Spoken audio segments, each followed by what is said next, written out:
Hadir. Mbak Nia hadir. Ya. Nah, untuk perkuliahan pertama setelah TS ini kita masuk di materi tentang karakteristik kepribadian guru dalam pandangan psikologi pendidikan dan Islam ya. Tujuannya apa? Kita belajar ini adalah sebagai calon guru, teman-teman harus membekali diri memiliki apa? Karakteristik atau kepribadian yang mampu membuat anak didiknya teman-teman nantinya itu lebih bermanfaat. Nah, di materi ini tujuan dari pembelajaran ini itu apa? Adalah kita tahu bagaimana hubungan antara karakter kepribadian guru itu berpengaruh pada individu atau peserta didik. Dan dampak dari kepribadian itu sendiri apa nanti pada anak itu. Oke. Nah, selain itu kepribadian guru itu juga akan berpengaruh terhadap perkembangan anak. Itu yang paling kecil sebenarnya.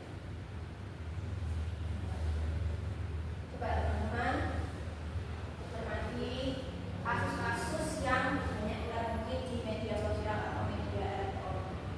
Di sini salah satunya saya coba itu diduga jadi korban kekerasan guru PAUD bocah takut dengan lagu TK.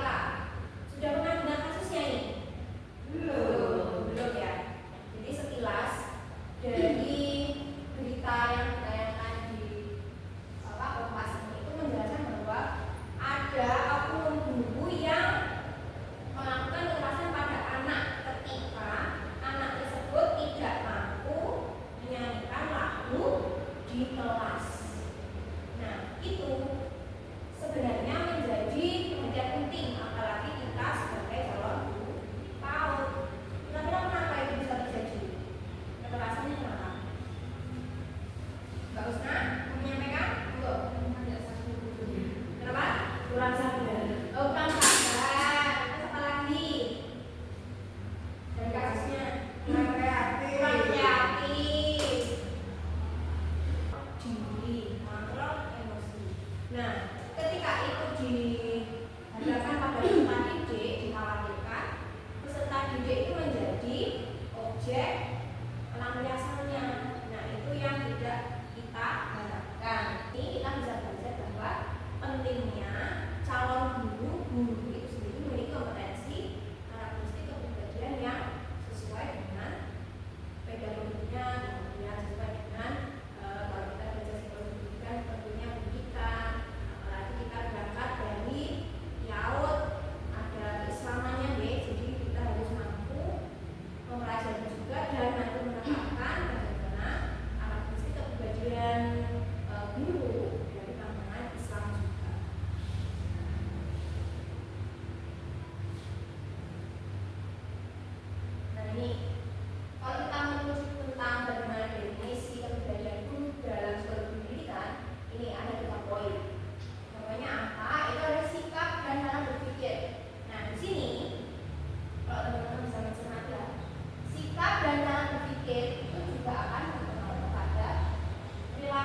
5 seperti sabar, amanah, jujur, penyayang. Nah, guru kalau di sekolahan PAUD itu kan jadi tauladan atau role model bagi siswanya. Jadi kalau usia dini sampai SD kelas bawah itu, anak itu cenderung akan taat atau pada perintah guru. Contohnya, misalnya gurunya bilang, nanti kamu hari Jumat membawa makanan, lauknya telur saja, misalnya gitu. Nah, sampai rumah ibunya membuat telur dan ayam. Nah, dia pasti akan menyampaikan informasi dari gurunya. Kata guru saya itu hanya boleh telur saja. Nah, contohnya hal seperti itu nih. Jadi kalau usia dini sampai SD itu cenderung dia itu akan taat pada perintah gurunya. Dulu. Nah, kemudian karakteristik guru profesional menurut, walaupun itu sekolahnya ABA ya, Asia, berbarisnya Islam, tapi yang sekolah di situ juga ada yang non Muslim di sana. Nah, sikap kita sebagai guru kira-kira gimana itu? Kalau mendapati kasus ada siswa yang non Muslim padahal sekolah kita itu berbasis Islam, gimana? Agusron bisa menanggapi? Misalnya jenengan punya sekolahan ABA, jenengan ngajar di situ. Ya. Ada paling non Muslim yang ingin menitipkan anaknya di situ sebagai siswa. Respon jenengan kira-kira bagaimana? Ya, Menerima atau menolak? saya selalu dengan senang hati akan menerima karena Kemudian komunikasi sosial. Sebagai guru tentu akan berinteraksi dengan siapa? Wali murid, kemudian masyarakat. Coba kalau kita memiliki kompetensi sosial yang tidak baik, kira-kira komunikasi kita dengan masyarakat akan terganggu, pasif. Apalagi sekarang tidak dipungkiri ya, pengaruh nanti. Kemudian kompetensi personal. Nah, ini integritas diri, kemandirian, tanggung jawab, dan kemampuan mengelola emosi. Nah, ini juga penting sekali. Yang membimbing dalam kegiatan akademik saja, tapi juga kegiatan spiritual. Di sini ada yang sudah pernah ngajar di TK, yang pengajian di TK ada loh, Mbak Usna. Nah, coba sudah menerapkan apa saja selain mengajarkan akademik pada anak didiknya? Kayak pembiasaan sholat duha, kemudian hafal surat-surat pendek, itu ya. Jangan sampai nah ini pendidikan karakter. Sampai di sini ada yang mau ditanyakan dulu sebelum kita masuk ke pembahasan. Kayak jelas ya. Nah, di sini kalau di slide saya ini adalah studi kasus. Nah, ini sebenarnya sudah disampaikan di kelas yang lain. Itu adalah guru ideal dalam kelas Islam dan Psikologi pendidikan modern itu adalah apa? Jadi kalau di kelas yang lain saya minta teman-teman untuk melakukan observasi di sebuah sekolahan. Itu saya minta untuk mencari apa karakter yang dimiliki guru di sekolah tersebut. Ya. Tapi untuk kelas ini nanti saya minta untuk melihat di jurnal saja.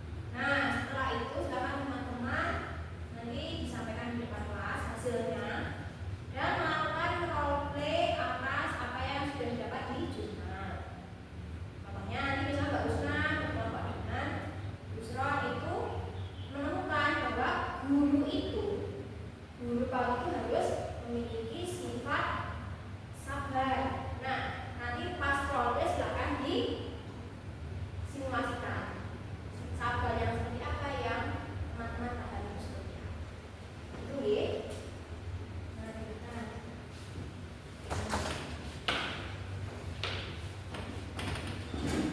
dua-dua deh.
Assalamualaikum warahmatullahi wabarakatuh. Waalaikumsalam. Saya dari mahasiswa PAUD semester kedua akan mereview terkait dengan jurnal ini yang berjudul tentang kompetensi kepribadian guru pendidikan anak usia dini dalam mengembangkan nilai agama dan moral. Jadi supaya guru PAUD itu mempunyai kompetensi dan menarik anak didiknya memiliki moral yang baik dan bersifat religius, itu harus dimulai dari kepribadian guru tersebut gitu. Jadi kalau guru tersebut sudah mencerminkan dirinya itu solehah gitu ya, terus istilahnya amat baik, maka aura dari guru tersebut istilahnya tidak usah ngomong pun sudah bersifat elegan gitu ya, sudah aura karismatiknya itu sudah ada. Ya ini ya, tadi sudah jelaskan. Sekarang mau ngomong apa? Menjadi guru yang karismatik. Nah, gimana? Guru karismatik seperti apa? Guru karismatik ya berwibawa.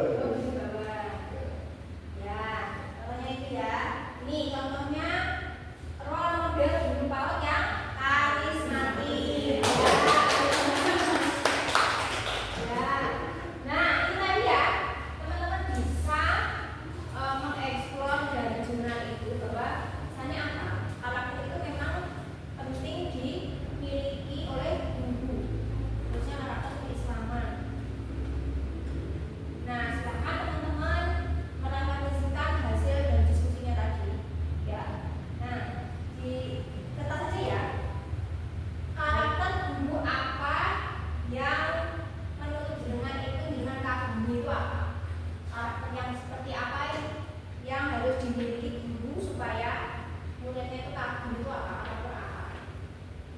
Nah itu yang dengan kagum itu seperti apa karakter pendidikan itu. Kemudian